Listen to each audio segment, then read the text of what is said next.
Hello folks, this video is how to connect a few diesel generators operating by DSE 8610 MKII controller. We're supposed to use MSC link for that, number of terminals 32, 33 and 34. First diesel and the last diesel must have 120 ohms resistor between terminals 32 and 33. Terminal 34 is a screen wire. It must be connected only in one diesel, in the first or in the last. Cable recommended with 2 wires and with shield.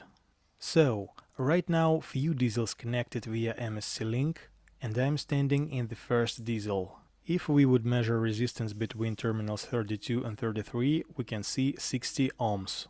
That happens because we have 2 parallel connected 120 ohms resistors. 120 ohms resistor in the first diesel and 120 ohms resistor in the last diesel. So when they parallel connected like here, we have a common resistance cut in half. So multimeter shows only 60 ohms of resistance at the whole chain. It is okay, it used to be like that.